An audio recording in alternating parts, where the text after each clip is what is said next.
fantasma de Canterville, 1887. Extracto. Oscar Wilde. Como Canterville Chase se encuentra a 7 millas de Ascot, la estación de ferrocarril más cercana, el señor Otis había telegrafiado para que un carruaje los esperara, y se pusieron en marcha de muy buen humor. Era una encantadora tarde de julio y el aire era delicado, con el aroma del bosque de pinos.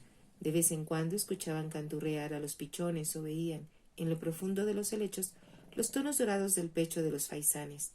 Pequeñas ardillas se asomaban a verlos pasar desde las ramas de las hayas, y los conejos corrían a esconderse por los matorrales y sobre las colinas cubiertas de musgo, con las colas blancas al aire.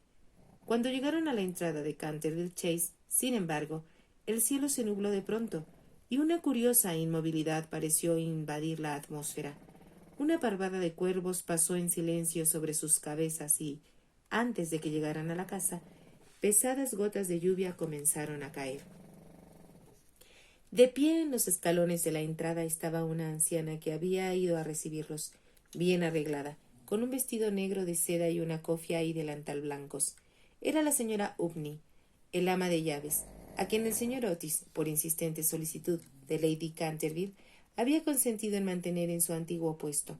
La mujer les hizo una pequeña reverencia a cada uno, conforme bajaban del carruaje, y les dijo, en un tono un tanto extraño y anticuado, «Sean bienvenidos a Canterville Chase».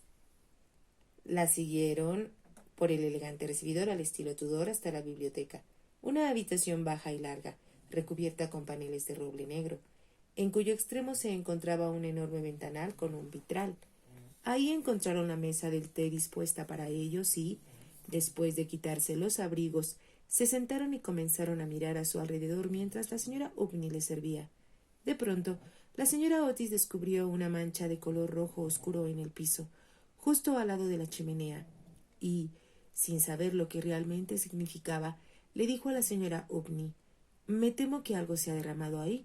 «Sí, señora», respondió la ama de llaves en tono bajo.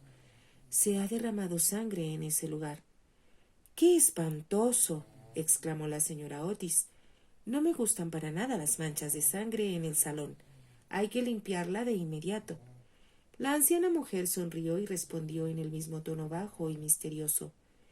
«Es la sangre de Lady Eleanor de Canterville, que fue asesinada en ese mismo lugar por su esposo, Sir Simon de Canterville, en 1575.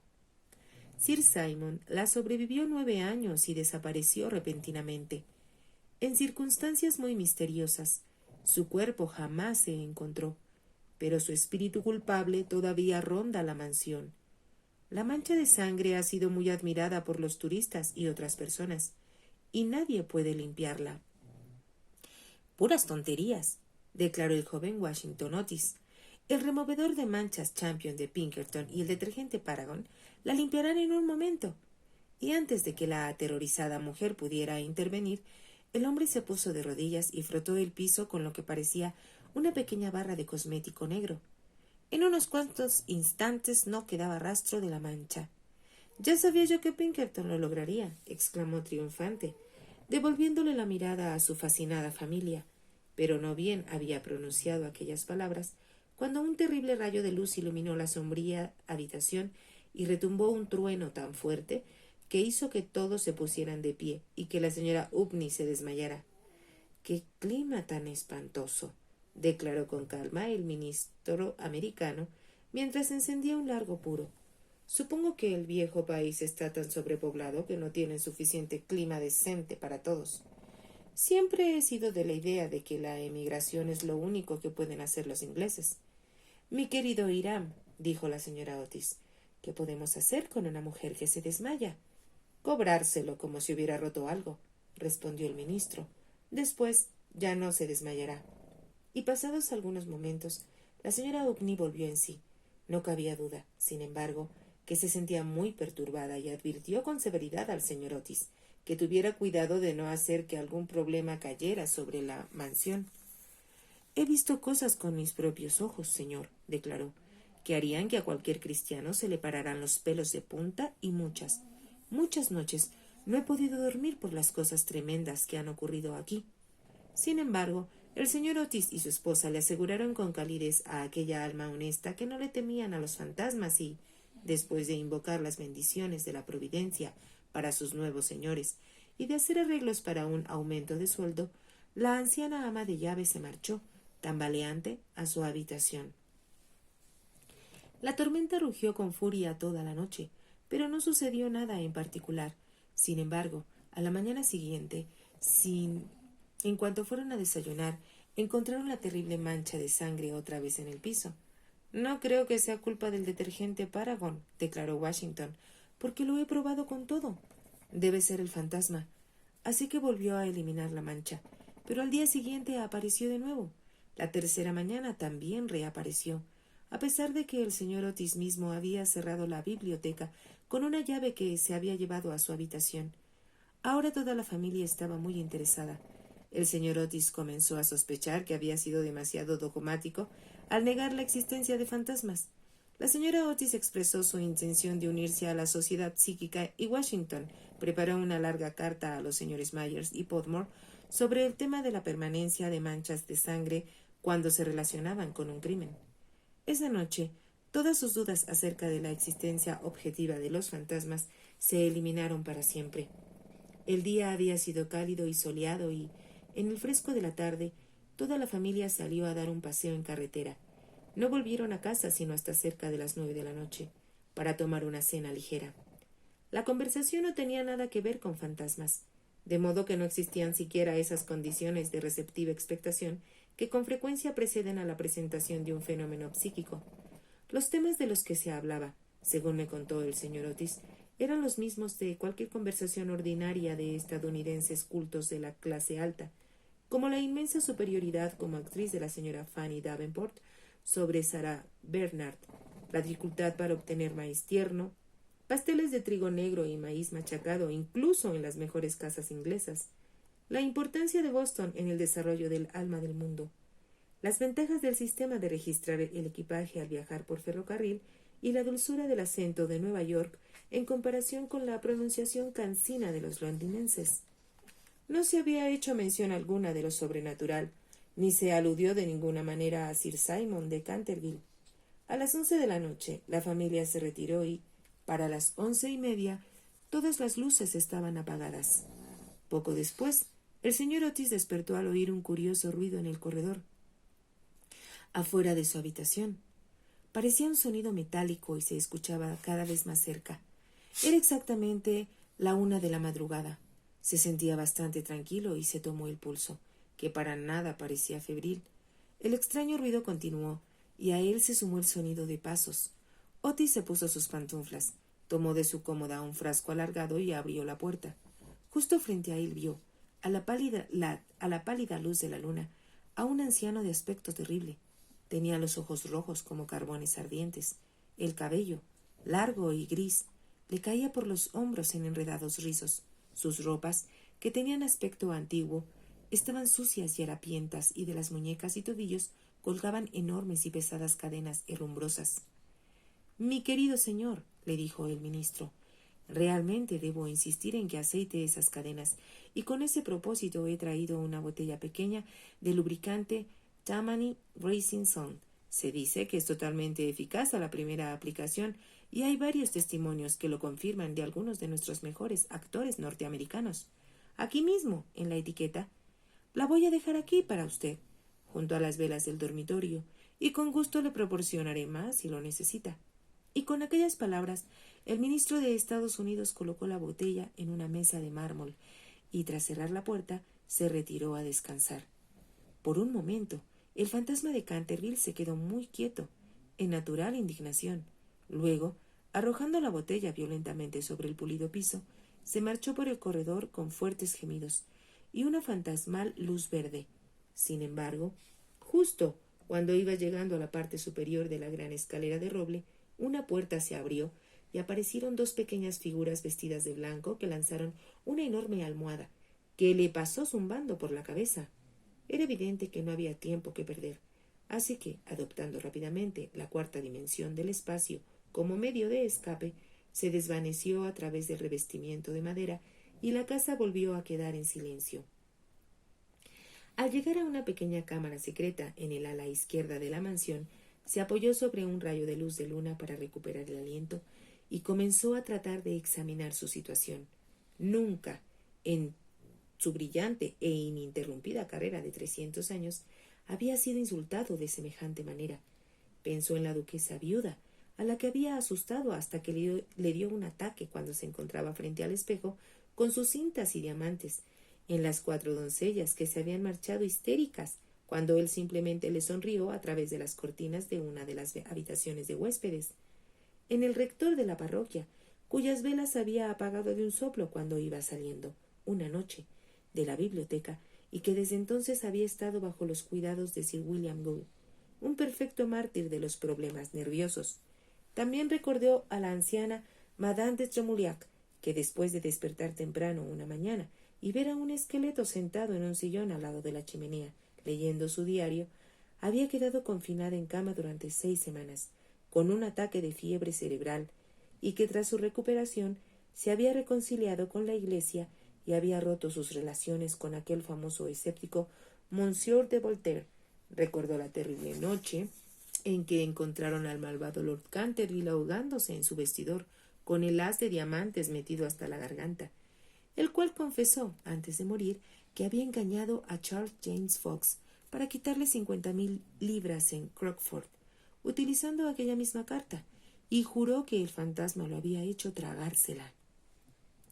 Todos aquellos grandes logros volvieron a su mente, desde el mayordomo que se había dado un tiro en la alacena porque había visto una mano verde golpetear contra el cristal de una ventana, hasta la hermosa Lady Stutfield, que se vio obligada a utilizar siempre una banda de terciopelo negro alrededor del cuello para ocultar la marca de 5 dedos que habían quemado su blanca piel y que terminaron por ahogarla en un estanque al final del Paseo del Rey. Con el egoísta entusiasmo de un verdadero artista, repasó sus más célebres representaciones y sonrió con amargura al recordar su última aparición como Rubén el Rojo o el bebé estrangulado, su debut como Givión el desencarnado, el vampiro de Bexleymoor y el furor que había causado una encantadora tarde de junio simplemente al jugar a los bolos con sus propios huesos en la cancha de tenis. Y después de todo aquello, unos miserables estadounidenses modernos venían y le ofrecían lubricante Racingson y le arrojaban almohadas a la cabeza. Era intolerable. Además, ningún fantasma en la historia había sido tratado de aquella manera, de modo que determinó que se vengaría, y se quedó hasta el amanecer, sumido en sus reflexiones. A la mañana siguiente, cuando la familia Otis se reunió a desayunar, hablaron sobre el fantasma. El ministro de Estados Unidos estaba, naturalmente, un poco molesto porque no hubiera aceptado su obsequio. No deseo causarle al fantasma ninguna lesión física, dijo, y debo mencionar que, considerando todo el tiempo que ha estado en esta casa, no creo que sea muy amable arrojarle almohadas. Una observación muy justa ante la cual, siento decir, los gemelos soltaron una carcajada. Por otra parte, continuó, si se niega a usar lubricante, vamos a tener que quitarle las cadenas. Sería prácticamente imposible dormir con semejante ruido afuera de las habitaciones. Sin embargo, durante el resto de la semana nada lo perturbó, y lo único que les llamó la atención fue el continuo renovarse de la mancha de sangre del piso de la biblioteca. Aquello ciertamente era muy extraño, porque el señor Otis siempre cerraba por la noche y las ventanas se mantenían bien atrancadas. También arrancó emocionados comentarios el cambiante color de la mancha. Algunas veces era de un color rojo apagado, luego era bermeja, después cambió a un púrpura oscuro y una vez, cuando la familia se reunió a orar, según los simples ritos de la Iglesia Episcopal Libre y Reformada de Estados Unidos, la encontraron de un brillante verde esmeralda. Aquellos cambios caleidoscópicos naturalmente divertían mucho a todos, y cada tarde se hacían apuestas sobre el tema. La única persona que no parecía participar en la broma era la pequeña Virginia, que, por alguna extraña razón, siempre se mostraba perturbada al ver la mancha de sangre, y casi lloró la mañana en que apareció verde esmeralda. La segunda aparición del fantasma fue un domingo por la noche, poco después de haberse retirado a dormir. Se levantaron alarmados al escuchar un ruido espantoso en el recibidor. Corrieron escaleras abajo y encontraron una enorme y vieja armadura que se había desprendido de su pedestal y había caído al piso, mientras que, sentado en un sillón de respaldo alto, el fantasma de Canterville se frotaba las rodillas con expresión de aguda agonía en el rostro. Los gemelos que habían llevado sus resorteras de inmediato le lanzaron 2 proyectiles, con una precisión que sólo puede dar una práctica meticulosa, mientras que el ministro de Estados Unidos le apuntaba con su revólver y, de acuerdo con la etiqueta californiana, le indicó que pusiera las manos arriba. El fantasma se levantó con un alarido de rabia y pasó entre ellos como una niebla, extinguiendo la vela de Washington Otis al mismo tiempo y dejándolos a todos sumidos en completa oscuridad. Al llegar a lo alto de la escalera, se detuvo, decidido a darle su célebre risotada demoníaca. En más de una ocasión le había resultado de gran utilidad. Se decía que había logrado hacer que el cabello de Lord Raker encaneciera en una sola noche, y ciertamente había hecho que 3 niñeras francesas de Lady Canterville se marcharan antes de terminar el mes. Así que lanzó su más horrorosa risotada, hasta que la antigua bóveda del techo se estremeció.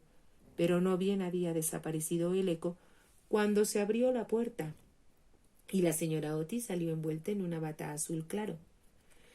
«Me temo que no esté usted nada bien», le dijo. «Por eso le he traído una botella de tintura del doctor Dovell. Si es indigestión, encontrará que es un remedio excelente». El fantasma la miró furioso y comenzó de inmediato a hacer preparaciones para convertirse en un enorme perro negro, un logro por el que había adquirido justo renombre y por el cual el doctor de la familia siempre atribuyó la demencia permanente del tío de Lord Canterville, el honorable Thomas Horton. Sin embargo, el sonido de pasos que se acercaban lo hizo titubear, así que se contentó con volverse ligeramente fosforescente y se desvaneció con un profundo gruñido ultraterreno, justo en el momento en que los gemelos se lanzaban sobre él. Al llegar a su habitación no pudo contenerse más, y fue presa de una violenta agitación. La vulgaridad de los gemelos y el terrible materialismo de la señora Otis eran, de suyo, muy molestos, pero lo que en realidad lo perturbaba más era que no había podido ponerse la armadura. Había tenido la esperanza de que incluso los modernos estadounidenses se asustaran al ver al espectro en armadura, si no por otra cosa, al menos por respeto de su poeta nacional, Longfellow, que había escrito aquellos gráciles y atractivos poemas que él mismo había disfrutado durante la época en la que los Canterville todavía tenían poder en la región. Además, era su propia armadura. La había usado con éxito en el torneo de Kenilworth y había recibido muchos cumplidos, por ella nada menos que de la mismísima reina virgen. Sin embargo, cuando se la puso, se había sentido totalmente abrumado por el peso de la enorme pechera, y el casco de acero había caído con pesadez sobre las piedras del suelo, golpeando con fuerza sus rodillas y lastimándole los nudillos de la mano derecha. Varios días después de aquello se sintió muy enfermo y apenas salía de su habitación para nada, excepto para mantener la mancha de sangre. Sin embargo, se cuidó mucho hasta recuperarse y resolvió hacer un tercer intento por asustar al ministro de Estados Unidos y a su familia. Seleccionó el día viernes 17 de agosto para hacer su aparición y pasó la mayor parte del día examinando su guardarropa hasta que, por fin, se decidió por un sombrero desgarbado de ala ancha con una pluma roja, una sábana con volantes en el cuello y mangas, y una espada herrumbrosa. Por la tarde hubo una fuerte lluvia y el viento sopló con tanta fuerza que todas las puertas y ventanas de la vieja casona se estremecieron y se sacudieron. De hecho, así era como le gustaba el clima. Su plan de acción era el siguiente. Iría en silencio hasta la habitación de Washington Otis, farfullaría desde los pies de la cama para llamar su atención, y se apuñalaría 3 veces en la garganta, al sonido de música baja. Le tenía especial rencor a Washington, porque sabía bien que era él quien tenía la costumbre de eliminar la famosa mancha de sangre de Canterville con su detergente Paragon de Pinkerton. Después de reducir al imprudente muchacho a una condición de abyecto terror, procedería a la habitación ocupada por el ministro y su esposa, donde pondría una mano fría y sudorosa sobre la frente de la señora Otis, mientras susurraba al oído de su tembloroso consorte los espantosos secretos de la morgue. En cuanto a la pequeña Virginia, todavía no se decidía. Ella nunca lo había insultado de ninguna manera, y era bonita y gentil. Pensó que tal vez algunos gemidos huecos desde el guardarropa serían más que suficientes o, si eso no lograba despertarla, tal vez tiraría del cubrecama con una mano huesuda. En cuanto a los gemelos, estaba decidido a darles una lección. Lo primero sería, por supuesto, sentarse en sus pechos, para producirles una sensación de ahogo de pesadilla. Luego, como sus camas estaban muy cerca una de otra, se colocaría entre ellos en forma de un cadáver verde y helado hasta que quedaran paralizados de terror. Finalmente, se quitaría la sábana y se arrastraría por la habitación, con los huesos blancos y un ojo dando vueltas, como el personaje del tonto Daniel, o como el esqueleto del suicida, un papel que en más de una ocasión había producido un gran efecto y que consideraba casi a la par de su famosa parte como Martín el maniático o el misterio enmascarado. A las 10:30 escuchó que la familia se había ido a la cama. Por algún tiempo lo perturbaron los gritos y las risas de los gemelos, quienes, con la alegría propia de los niños pequeños, era evidente que se divertían antes de retirarse a descansar. Pero a las 11:15 todo había quedado en silencio y, al dar la medianoche, salió el fantasma. El búho batió las alas contra los protectores de las ventanas. El cuervo graznó desde el antiguo tejo y el viento soplaba por la casa como alma en pena. Sin embargo, la familia Otis dormía sin imaginar lo que les esperaba y, por encima de la lluvia y la tormenta, el fantasma escuchó el acompasado roncar del ministro de Estados Unidos. Salió silenciosamente de los paneles que recubrían la pared, con una sonrisa cruel y malvada en la boca, llena de arrugas, y la luna ocultó el rostro tras una nube cuando pasó junto al gran ventanal del mirador, donde se encontraban representados su propio escudo de armas y el de su esposa asesinada, en azul y oro. En silencio se deslizó, como sombra maligna, y la oscuridad misma parecía despreciarlo a su paso. Una vez pensó que había oído algo y se detuvo. Era solo el ladrido de un perro de la granja Red, y siguió su camino, murmurando extrañas maldiciones del siglo XVI y siempre blandiendo la herrumbrosa espada en el aire de la medianoche. Por fin llegó a la esquina del pasillo que llevaba a la habitación del infortunado Washington. Por un momento se detuvo ahí, y el viento le alborotaba los grises cabellos y torcía en grotescos y fantásticos pliegues de indescriptible horror el sudario del muerto. Entonces el reloj marcó las 12:15, y él pensó que había llegado el momento. Riendo entre dientes, dio vuelta a la esquina, pero en el mismo instante dejó escapar un lastimero alarido de terror y cayó de espaldas, ocultando el rostro pálido tras las huesudas y largas manos. Ante él se encontraba un horrible espectro, inmóvil como el dibujo en una caverna, y monstruoso como el sueño de un demente. Tenía la cabeza calva y bruñida, el rostro redondo, gordo y blanco, y una risa espantosa parecía haber congelado sus rasgos en una mueca eterna. De los ojos le brotaban rayos de luz escarlata. La boca era un amplio pozo de fuego y tenía puesto un traje odioso como el suyo, que envolvía en silenciosa blancura la figura de aquel titán.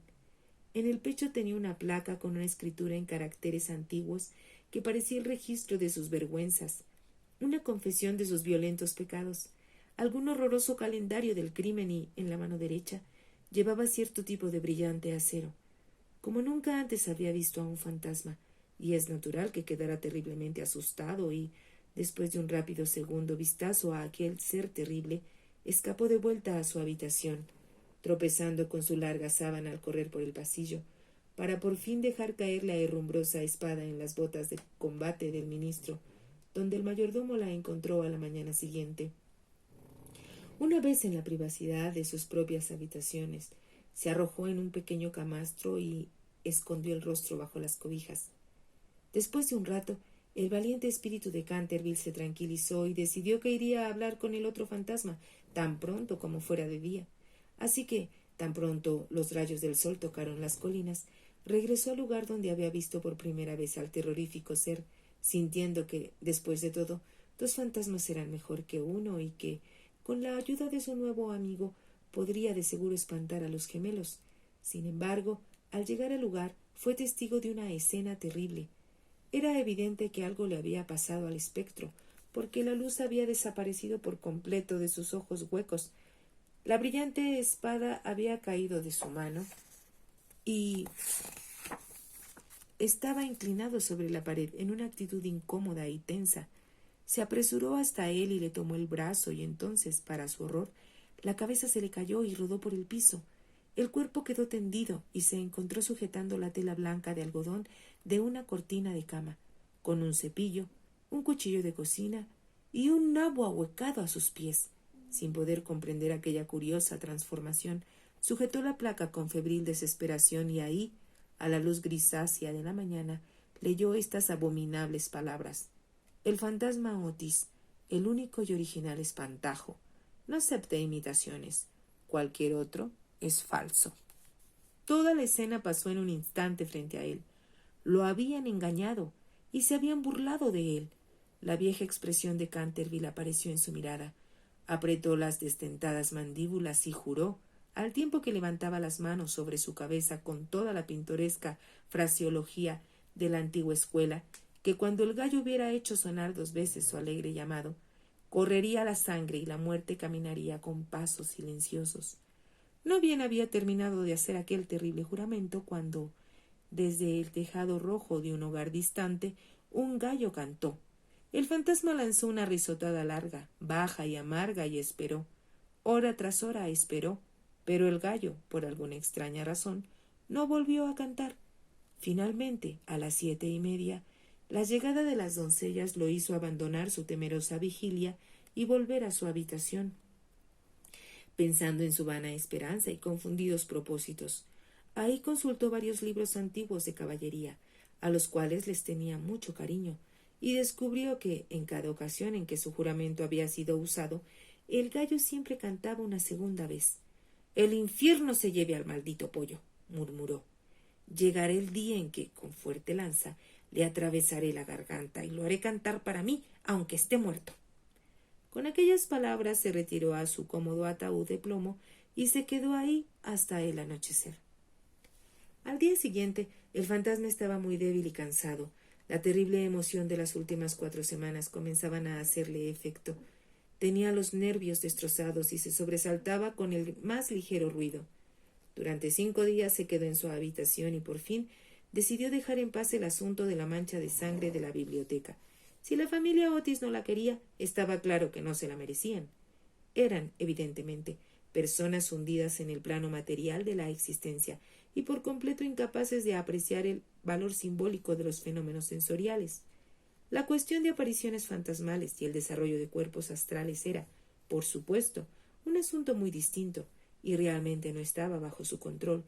Era su deber solemne aparecer en el corredor una vez a la semana y farfullar desde el ventanal del mirador el primer y tercer miércoles de cada mes, y no veía manera honorable de escapar de aquellas obligaciones.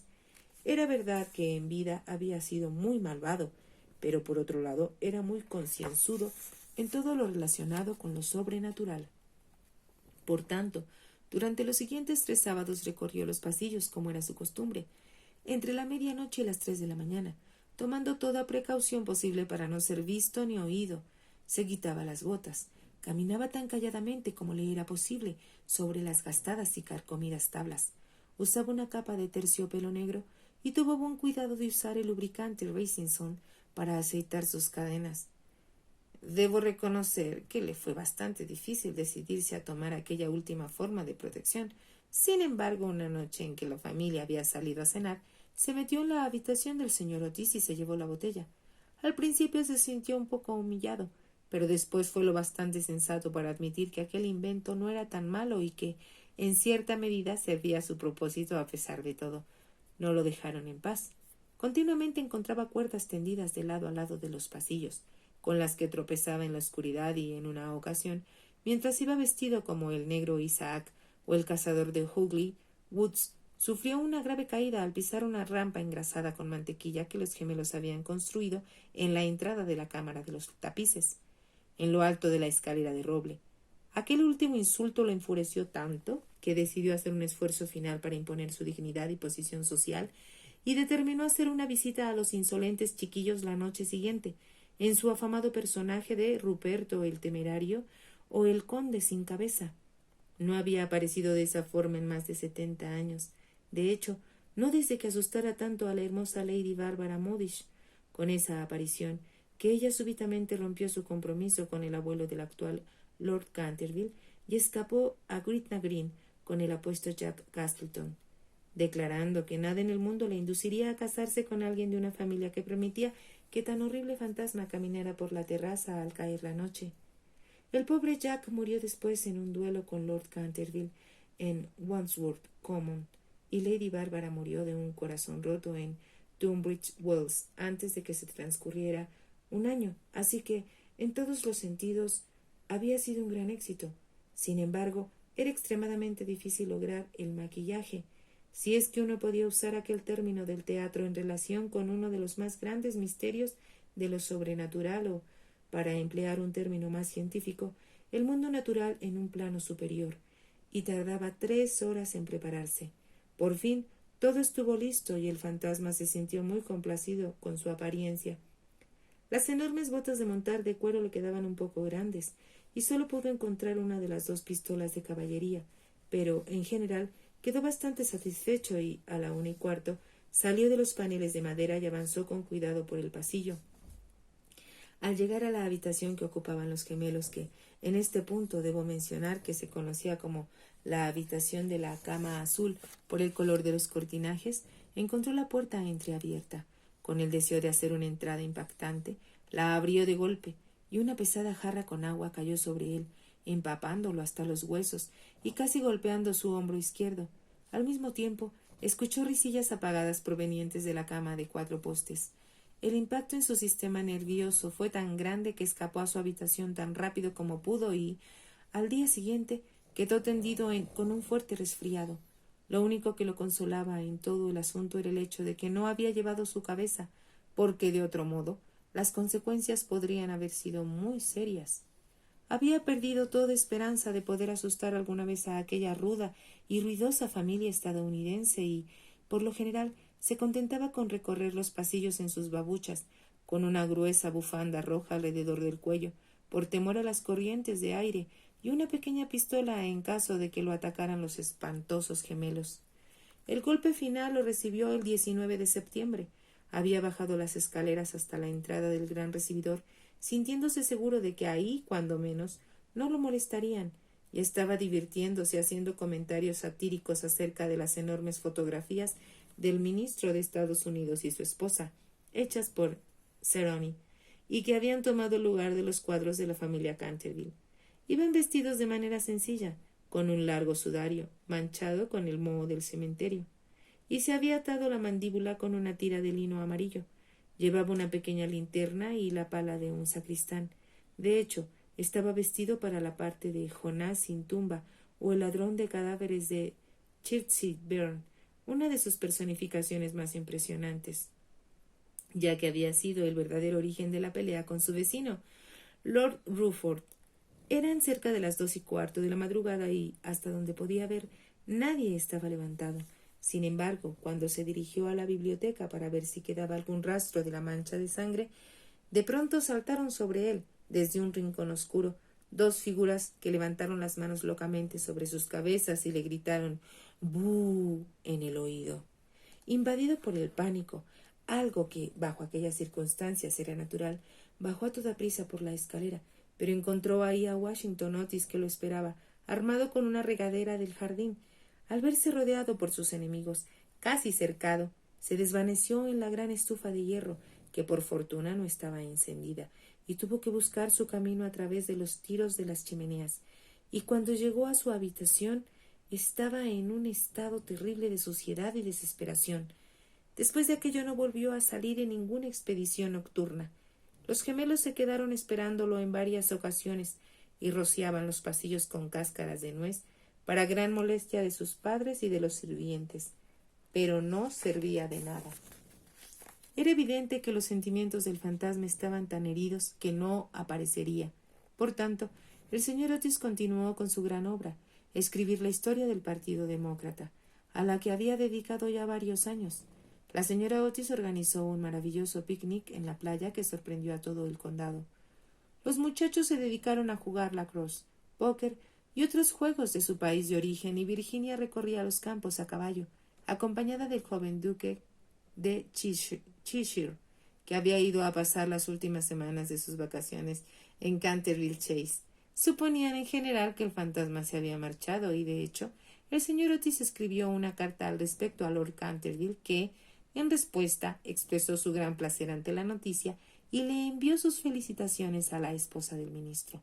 Los Otis, empero, se engañaban, porque el fantasma seguía en la casa y, aunque ahora era casi un inválido, no estaba dispuesto a dejar el asunto descansar en paz, en particular cuando escuchó que entre los invitados estaba el joven duque de Cheshire, cuyo tío abuelo, Lord Francis Stilton, había apostado una vez 100 guineas al coronel Carbury y que jugaría los dados con el fantasma de Canterville, solo para que al día siguiente lo encontraran tendido en el piso del salón de juegos, completamente paralizado, y aunque vivió hasta una edad avanzada, nunca pudo decir nada más que $6.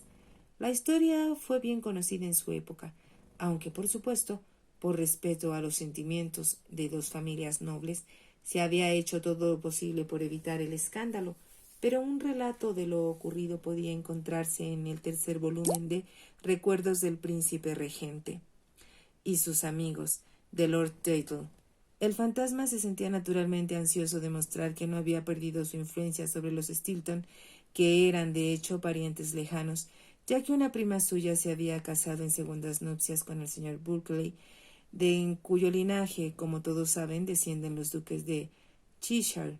Así que se hizo arreglos para aparecérsele al joven pretendiente de Virginia en su famosa personificación de el monje vampiro o el benedictino sin sangre, un personaje tan terrible que cuando la anciana Lady Startup lo vio en la fatal víspera del Año Nuevo de 1764, lanzó un grito tan agudo que le causó una apoplejía violenta, de la que murió 3 días más tarde, después de desheredar a los Canterville, que eran sus parientes más cercanos, y dejarle todo su dinero a su boticario de Londres.